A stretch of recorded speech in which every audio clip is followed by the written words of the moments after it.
देश में बॉलीवुड के मशहूर सिंगर यो यो हनी सिंह हाल ही में हरिद्वार पहुंचे। यहां उन्होंने नीलेश्वर महादेव मंदिर में भगवान शिव की आराधना की। उन्होंने मंदिर में शिवलिंग पर जलाभिषेक कर खास पूजा अर्चना की।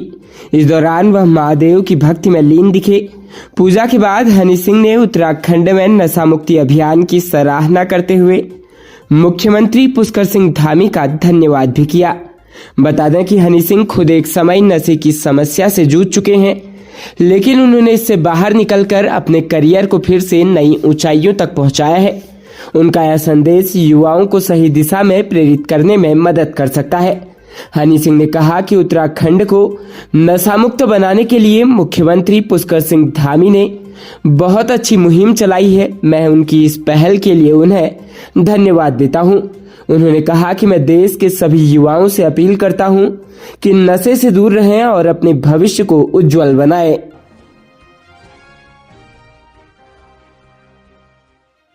प्रदेश के रुद्रप्रयाग में केदार घाटी के ग्राम पंचायत रुद्रपुर में गोचर भूमि पर सब स्टेशन निर्माण की कार्रवाई करने पहुंचे पेटकुल के अधिकारी कर्मचारियों का ग्रामीणों ने जमकर विरोध किया।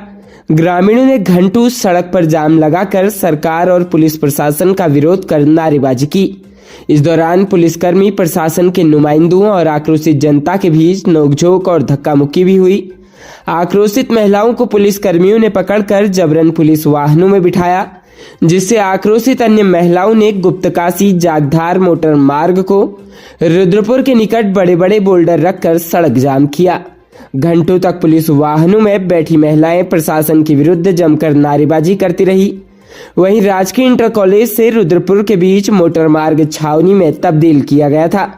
दरअसल केदार घाटी की ग्राम पंचायत रुद्रपुर की लगभग 6 हेक्टेयर गोचर भूमि पर वर्ष 2013 में बिना ग्राम पंचायत के एनओसी के पिटकुल द्वारा विद्युत सब स्टेशन बनाने की पहल की गई थी, जिसे लेकर सजग जनता ने पूर्व में भी कई बार इस पर हो रहे निर्माण कार्य को रोका था। बाद में ग्रामीणों ने हाईकोर्ट में जनहित याचिका दायर करके अवैध रूप से हो रहे निर्माण कार्य को रोकने की फरियाद की थी। हालांकि अभी कई दौरों की सुनवाई के बाद कोई भी माकूल निर्णय नहीं निकल पाया। क्षेत्रीय जनता की माने तो जल्द ही कोर्ट का निर्णय आना है, लेकिन इससे पहले पिटकुल मशीनों को लेकर उक्त गोचर भूमि पर निर्माण कार्य शुरू करना चाह रही थी, जिसे स्थानीय जनता की एकजुटता ने बाधित कर दिया। स्थानीय महिलाएं सुबह से देर शाम तक भूखी प्यासी सड़क पर बैठी रही। तहसील और पुलिस प्रशासन ने उन्हें काफी समझाने की कोशिश की, लेकिन बिना किसी सक्षम अधिकारी की मध्यस्थता न होने से ग्रामीण देर शाम तक सड़क पर अडिग रहे। राज्य में मसूरी के वाइनबर्ग एलन स्कूल के स्विमिंग पूल में छात्र की डूबने से मौत मामले पर उत्तराखंड बाल अधिकार संरक्षण आयोग ने गंभीर सवाल उठाए हैं। आयोग ने घटना पर संज्ञान लेकर देहरादून के जिलाधिकारी, वरिष्ठ पुलिस अधीक्षक, मुख्य चिकित्सा व शिक्षा अधिकारी को गहन जांच के निर्देश दिए हैं। आयोग की अध्यक्ष डॉक्टर गीता खन्ना ने देहरादून के मुख्य चिकित्सा अधिकारी को एक विशेष मेडिकल टीम गठित करने का भी निर्देश दिया। ये टीम स्कूल के अंदर बच्चे के डूबने का कारण, सुरक्षा कर्मी, लाइफ गार्ड्स की तैनाती व हादसे के बाद प्राथमिक उपचार के इंतजामों की जांच करेगी। साथ ही बच्चे को जिस अस्पताल में ले जाया गया वहां ऑक्सीजन की उपलब्धता, लाइफ सपोर्ट और सीपीआर देने की क्षमता का भी आकलन किया जाएगा।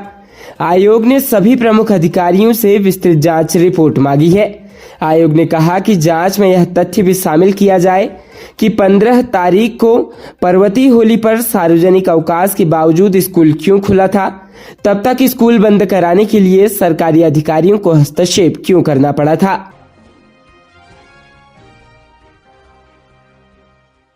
महाराष्ट्र के नागपुर में बीती रात 2 पक्षों में हुई झड़प ने हिंसक रूप ले लिया था। इसके बाद शहर में कई जगहों पर आगजनी और पत्थरबाजी की घटना हुई। हिंसा के बाद शहर के कई इलाकों में धारा 163 लागू कर दी गई थी। वहीं अब इस हिंसा पर बड़े बड़े नेताओं की प्रतिक्रिया आ रही है। कांग्रेस के वरिष्ठ नेता और उत्तराखंड के पूर्व मुख्यमंत्री हरीश रावत ने भी नागपुर हिंसा की निंदा करने के साथ ही बीजेपी पर तंज कसा। हरीश रावत ने कहा कि नागपुर में इतिहास में अब तक ऐसी हिंसा देखने को नहीं मिली। महाराष्ट्र में आप एक संकीर्णता का मुकाबला दूसरी संकीर्णता से देना चाहते हैं। ये सोच हमको कहाँ लेकर जाएगी, इस पर विचार करना जरूरी है। उन्होंने कहा कि औरंगजेब एक क्रूर शासक था जिसने निर्दयता पूर्वक अपने पिता और भाई की हत्या से लेकर ऐसे बीज बोए जिनकी वजह से मुगल साम्राज्य का पतन हो गया। वहीं से मुगल साम्राज्य का डाउनफॉल शुरू हुआ। हम अपना आदर्श किसे मानते हैं ये हमें सोचना होगा। हमारा आदर्श वो होना चाहिए जो सबको साथ लेकर चले। हमारा आदर्श वो अशोक भी नहीं हो सकता है जिसने कलिंगा को कुचला था। हमारा आदर्श को अशोक है जो सबको लेकर चला, जिसमें बुद्ध की शरण में जाकर हिंसा का त्याग किया। हरीश रावत ने कहा कि सनातन तो सबको लेकर चलता है, लेकिन हम सनातन और अपने देश के महान उदाहरणों को खोजने के बजाय औरंगजेब जैसे शासक को खोज कर रहे हैं। यदि किसी ने नादानी में कुछ गलत कह भी दिया तो उसके लिए इतना हल्ला मचाने की क्या जरूरत है। हरीश रावत ने बीजेपी पर निशाना साधते हुए कहा कि आज तो आपकी सरकार है, जो करना है कीजिए। किसी कानून में कोई बदलाव करना है तो उसे कीजिए। बीजेपी को उन कानूनों को भी देश पर थोप रही है जिनका कांग्रेस विरोध कर रही है।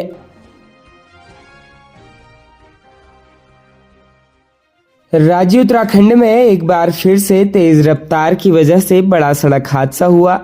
यह हादसा हरिद्वार के चंडी घाट चौकी के पास नजीबाबाद राष्ट्रीय राजमार्ग पर हुआ, जहां एक तेज रफ्तार कार अनियंत्रित होकर सड़क से नीचे गिर गई, जिसमें कार सवार 3 लोग बुरी तरह से जख्मी हो गए। हादसे की सूचना मिलते ही श्यामपुर पुलिस मौके पर पहुंची और घायलों को जिला अस्पताल में भर्ती कराया। पुलिस के मुताबिक यह हादसा तेज रफ्तार की वजह से होने की आशंका है। श्यामपुर थाना प्रभारी नितेश शर्मा ने बताया कि आज एक कार संख्या UK 07 AZ 6700 नजीबाबाद से हरिद्वार की तरफ आ रही थी, जो चंडी घाट चौकी से पहले अनियंत्रित होकर सड़क से करीब 30-35 मीटर नीचे गिर गई। कार में 3 लोग सवार थे जो गंभीर रूप से घायल हैं। हादसे की सूचना मिलते ही चंडी घाट चौकी प्रभारी पुलिस टीम के साथ तत्काल मौके पर पहुंचे और रेस्क्यू शुरू किया, जिसके तहत पुलिस की टीम ने तीनों घायलों को कार से बाहर निकालकर एम्बुलेंस के जरिए अस्पताल भिजवाया। फिलहाल तीनों घायलों का हरिद्वार के जिला अस्पताल में उपचार चल रहा है। इस हादसे में एक ही परिवार के 3 लोग घायल हुए हैं। उधर हादसे का CCTV फुटेज भी सामने आया है, जिसमें कार तेजी से आते हुए दिख रही है, जो हल्के मोड़ पर अनियंत्रित हो जाती है, जिस पर चालक कार को कंट्रोल करने की कोशिश करता है, लेकिन कार खाई की तरफ चली जाती है, जो सड़क किनारे लगे बोर्ड को तोड़ते हुए नीचे जा गिरती है। इस दौरान भयानक तरीके से धूल का गुबार भी उठता है। बताया जा रहा है कि अगर पैराफिट या क्रैश बैरियर होता तो कार खाई में गिरने से बच जाती।